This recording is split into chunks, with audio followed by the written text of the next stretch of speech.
Mr. Speaker, may I thank you first for condemning the wanton killing that happened at the Lekki toll gate. I am also an honorable member of the Federal Republic of Nigeria, and I stand to speak against what my colleague, Mr. Desmond Elliot, has spoken about.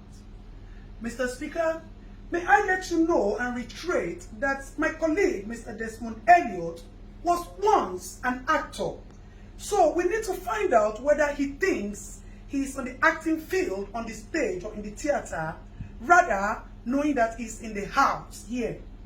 May I let you know that, Mr. Speaker, that my colleague, Mr. Desmond Elliot, talking about the social media today, is also a celebrity who have used his acclaimed status to drive his ambition to the house, and he did a lot of campaigns and people supported him. If not, Mr. Desmond is nothing but a man who has no pedigree or antecedents in politics, if not for the law of godfatherism that brought him into the house. So for such people, it is expected that they betrayed your loyalty that has been vested in them and the trust to come to the house and defend the fellow youth.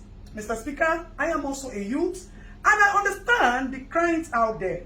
My colleague is talking and talking and talking and showing all Superman power as if he just got a major role. Sir, this is reality and not acting that we are facing here. Mr. Speaker, my colleague spoke about celebrities and actors. May I let you know that these people or this social media that my colleague is talking about is the new judiciary system of the Federal Republic of Nigeria. This is where matters are being deliberated and attention is being gotten to our little problem, since the local government as an angle of the government is not functioning and has not been functioning. So an average Nigerian citizen do not have access to reach his leaders to express his problems and get immediate attention. Mr. Speaker, like my colleague said, in the next 5 years, if we continue to look at Nigeria, there will be no Nigeria today, because you politicians would have looted all the funds in the system, and the children will have nothing. And we will not wait until the next 5 years for us to speak out. That is why we are running the era of Sorosoke. We are no longer keeping quiet for you unscrupulous, men without integrity, unidentified, physically identified looters. May I put my words clearly, Mr. Speaker? Because our politicians have turned to broad daylight looters. They have turned to broad daylight robbers. They have turned to broad daylight liars who have no integrity, like my fellow colleague, Mr. Desmond Elliot. And I am suggesting that we look for the nearest psychiatric hospital to check my colleague in for immediate attention, as we do not intend to lose him to some of the people who have died in the Lekki toll massacre. Let me thank you for your intervention. Mr. Speaker, may I also plead with you that the issue of the Oba of Lagos is so alarming and shameful to us as youth.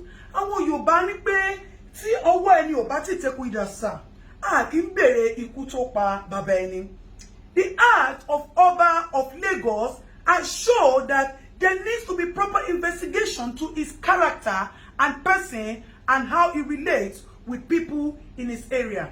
The office of the Oba is supposed to consult with the oracles and our ancestors when there are troubles in the land, so we can provide solution. Rather, the office of the Oba has turned into a storage of dollars and palliatives, and that needs to be questioned and properly investigated, sir. May I also plead with you, Mr. Speaker, that you should look into the bills that have been presented to you and be sure that you are defending and supporting the interests of the youth. Our politicians have turned into nothing but animals who worship nothing but money. May I also bring to your notice, Mr. Speaker, that there is a fellow member of the government as well who kept some palliatives in his house and decided to share it on his birthday. My people will say, Olori Buruku Nyewasa, with all due permission and respect, Ashiere Ole, it is nothing but an action of greed. Mr. Speaker, my fellow colleague is addressing we youths as common children. Desmond Elliot, we the youth that we as is talking about are the people like us who say we die here or Nigeria gets better.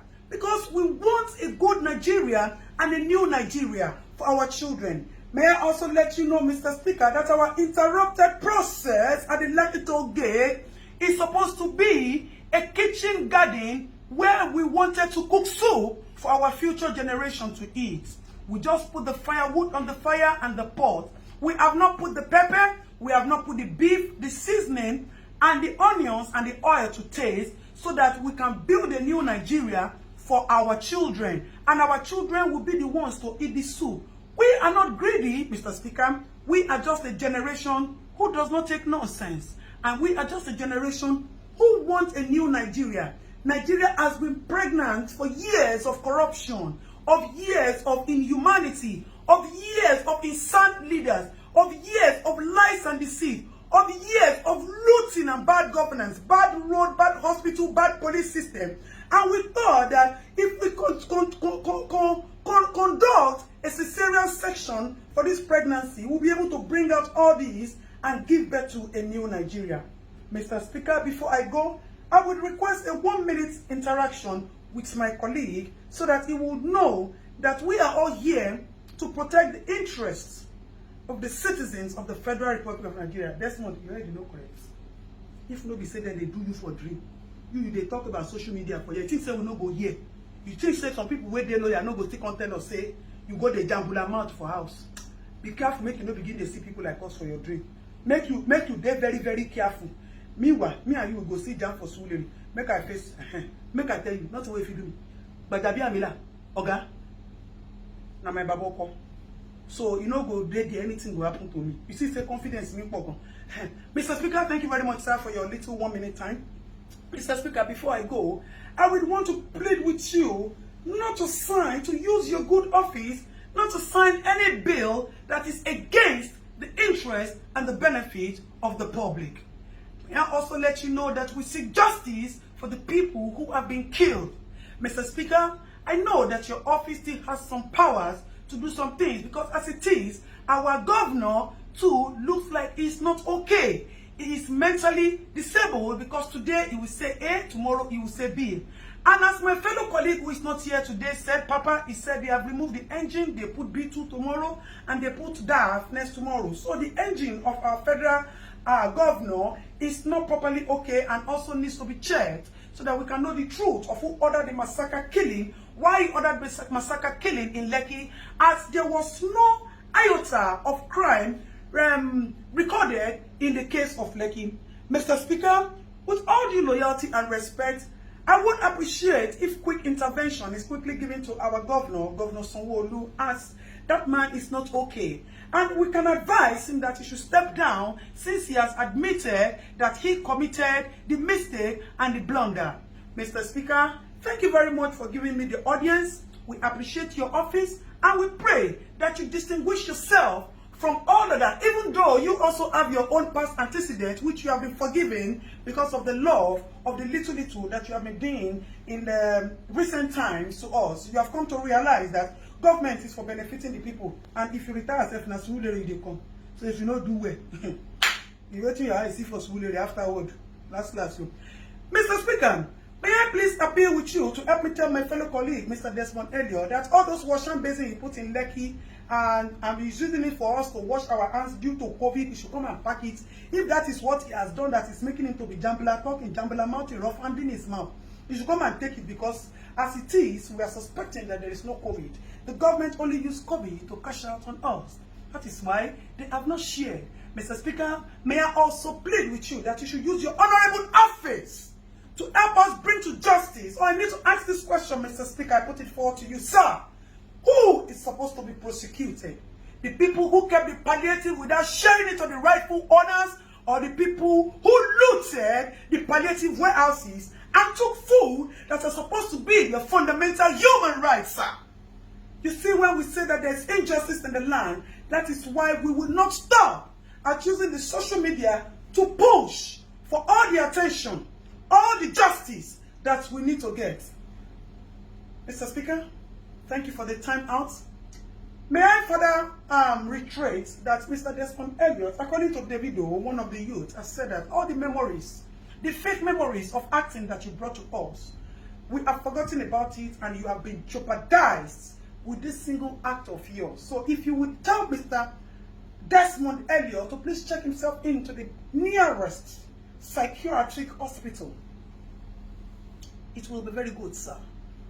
I remain your Honorable Adeton, who stands for nothing but justice for the common man, as I am a common man and a citizen of the Federal Republic of Nigeria. So help me God, sir.